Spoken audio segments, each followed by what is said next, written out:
হত্যা চেষ্টার শিকারদের খোঁজ মেলেনি, হাসিনা জয়ের অব্যাহতি চায় পিবিআই। সরে গেলেন বিএনপি নেতা আন্দালিব পার্থই জোটের একক প্রার্থী।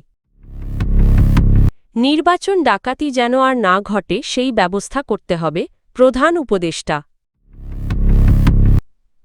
নিষিদ্ধ ছাত্রলীগের সাধারণ সম্পাদককে গ্রেফতারের বিষয়ে যা জানা গেল। কত আসনে লড়বে এনসিপি জানালেন আসিফ। জুলাই আগস্ট আন্দোলনের সময় ধানমন্ডিতে দায়ের করা একটি হত্যাচেষ্টা মামলায় সাবেক প্রধানমন্ত্রী শেখ হাসিনা তার ছেলে সজীব ওয়াজেদ জয়সহ ১১৩ জনকে অব্যাহতির সুপারিশ করেছে police bureau of investigation PBI. সোমবার ঢাকার চিফ মেট্রোপলিটন ম্যাজিস্ট্রেট আদালত সূত্রে এ তথ্য জানা গেছে। পিবিআই সম্প্রতি আদালতে এ সংক্রান্ত চূড়ান্ত প্রতিবেদন জমা দিয়েছে। মামলার পরবর্তী শুনানির দিন নির্ধারণ করা হয়েছে আগামী ৩রা ফেব্রুয়ারি। মামলাটি করা হয় গত ৪ আগস্ট ধানমন্ডি-২৭ এলাকায় শাহেদ আলী আহত হওয়ার ঘটনায়। ওই সময় কয়েকজন শিক্ষার্থীসহ মোট ৯ জন আহত হন। শাহেদের ভাই পরিচয় শরীফ নামে এক ব্যক্তি শেখ হাসিনা সহ ১১৩ জনকে আসামি করে হত্যাচেষ্টার মামলা দায়ের করেন। তদন্তকালে থানা পুলিশ ৪ জনকে গ্রেপ্তার করেছিল। ভোলা-১ সদর আসনে বিএনপি মনোনীত প্রার্থী ও জেলা আহ্বায়ক গোলাম নবী আলমগীর তার মনোনয়নপত্র প্রত্যাহার করেছেন। সোমবার বিকেলে তার আইনজীবীর মাধ্যমে রিটার্নিং কর্মকর্তার কাছে আবেদন জমা দেওয়া হয়। এর ফলে আসনটিতে বিএনপি জোটের একক প্রার্থী হিসেবে বাংলাদেশ জাতীয় পার্টির BJP chairman barrister Andalib Rahman পার্থের প্রার্থিতা নিশ্চিত হল। প্রত্যাহার আবেদনে গোলাম নবী আলমগীর ব্যক্তিগত কারণের কথা উল্লেখ করেছেন। মনোনয়নপত্র জমা দেওয়ার পর থেকেই বিএনপি ও বিজেপির ২ প্রার্থীকে ঘিরে ভোলার রাজনৈতিক অঙ্গনে উত্তেজনা দেখা দেয়। এ নিয়ে বিক্ষোভ, পাল্টাপাল্টি অভিযোগ ও সংঘর্ষের ঘটনাও ঘটে। তবে মনোনয়ন প্রত্যাহারের মাধ্যমে সেই অনিশ্চয়তার অবসান হয়েছে। ভোলা-১ আসনে এখন মূল লড়াই হবে বিজেপি চেয়ারম্যান আন্দালিব রহমান পার্থ ও জামায়াতে ইসলামীর প্রার্থী অধ্যক্ষ মো. নজরুল ইসলামের মধ্যে। পাশাপাশি অন্যান্য দল ও স্বতন্ত্র প্রার্থীরাও মাঠে রয়েছেন। বিএনপি নেতারা জানিয়েছেন, দলীয় সিদ্ধান্ত অনুযায়ী সবাই একসঙ্গে নির্বাচনী কার্যক্রম পরিচালনা করবেন। অন্যদিকে বিজেপি নেতৃত্ব বলছে সব বিভেদ ভুলে বিএনপির নেতাকর্মীদের সঙ্গে সমন্বয় করে প্রচার চালানো হবে।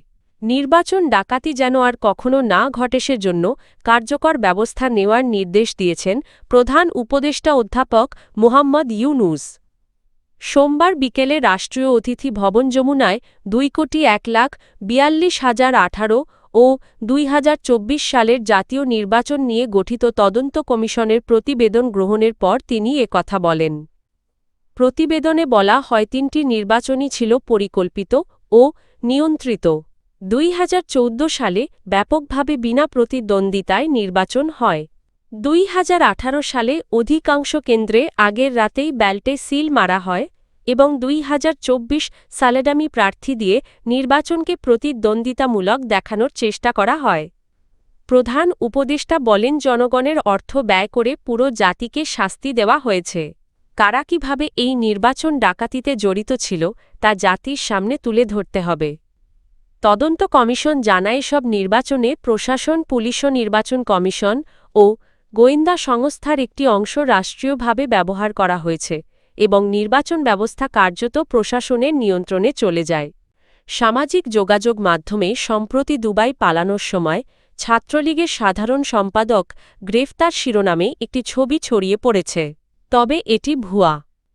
রিউমার স্ক্যানারের অনুসন্ধানে নিশ্চিত হওয়া গেছে ছবিটি কৃত্রিম বুদ্ধিমত্তা বা এআই প্রযুক্তি ব্যবহার করে তৈরি। ছবিতে মুখাবয়ব ও পারিপার্শ্বিক উপাদানে অসামঞ্জস্য রয়েছে, যা এআই কন্টেন্টের সাধারণ বৈশিষ্ট্য। এআই শনাক্তকারী টুল ডিপফেক ও মিটারের বিশ্লেষণেও ছবিটি প্রায় শতভাগ এআই নির্মিত বলে প্রমাণ পাওয়া গেছে। এছাড়া ছাত্রলীগের সাধারণ সম্পাদক শেখ ওয়ালি আসিফ ইনান গ্রেফতার হলে তা গণমাধ্যম ও বিশ্বস্ত সূত্রে নিশ্চিতভাবে প্রকাশ পেত, কিন্তু এমন কোনো তথ্য পাওয়া যায়নি। উল্লেখ্য, নরসিংদী জেলা ছাত্রলীগের এক নেতাকে দুবাই পালানোর সময় গ্রেপ্তারের ঘটনার পর এই ভুয়া ছবি ছড়ানো হয়েছে বলে ধারণা করা হচ্ছে।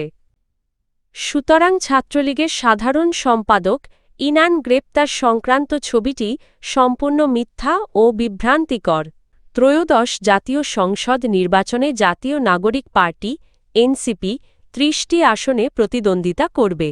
সোমবার ১২ই জানুয়ারি সন্ধ্যায় এ তথ্য জানান দলটির মুখপাত্র ও নির্বাচন পরিচালনা কমিটির চেয়ারম্যান আসিফ মাহমুদ সজীব ভূঁইয়া।